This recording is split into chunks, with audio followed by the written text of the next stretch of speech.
Question says the compound that can work both as oxidizing as well as reducing agent. In the given compound, we have to identify which compound acts as both oxidizing agent as well as reducing agent. Always keep in mind, if the central element in the given compound, if the central element in the given compound is present in its intermediate oxidation number, okay, if the central element is present in its intermediate oxidation number, will act as both oxidizing agent as well as reducing agent. For example, now let's say if I talk about sulfur is there, here we have sulfur, okay, minimum oxidation number of sulfur is 1 minus 2, maximum oxidation number of sulfur is plus 6, okay.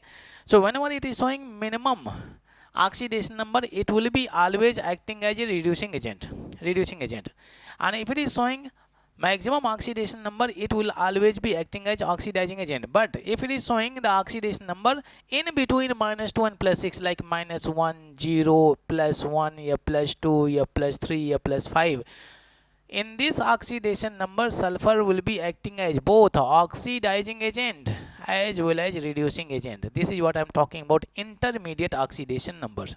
This is what intermediate oxidation numbers. The oxidation number coming in between lowest as well as highest oxidation numbers. Okay, so that is intermediate oxidation number. So for the central element, we can calculate oxidation numbers. Okay, so you can see this is what we have, this is what manganese central element, in this case oxygen is central element, and in this case you can see this is what barium is there. This is the oxide of barium, this is peroxide. Keep in mind, this is not barium oxide, central element. In this case Cr is the central element. So for the central element we can calculate the oxidation number, and then by using this concept we can easily identify, okay, oxidizing and reducing characters. We have K1O4 is there. K1O4. Potassium is what? Plus 1. Manganese is there. Manganese. How many oxygen? 4 oxygen. Each oxygen what? Minus 2 is equal to 0. Plus 1 manganese. 4 to 8 minus 8 is equal to 0. Manganese minus 7 is equal to 0. Manganese is present in its highest oxidation numbers. Highest oxidation number, that is what? Plus 7. Then it will be acting as strongest oxidizing agent. It is only acting as a strongest oxidizing agent. That's it.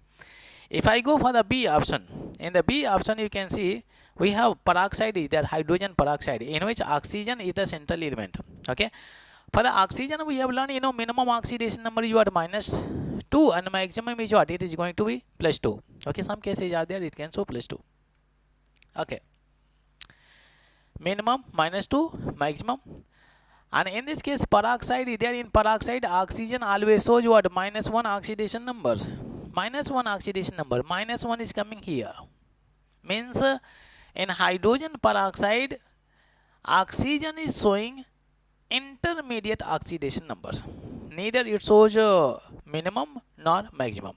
Okay, so you can see since oxygen is present in its intermediate oxidation number, it is acting as both oxidizing agent as well as reducing agent is there. Very interesting part. Option B is correct. Option B. If you go for C option, so barium is a second group element. Second group elements always present in plus 2 oxidation number. Here we have plus 2 is there. Okay, it is present in its highest oxidation number. Then it will always be undergoing what? Reduction.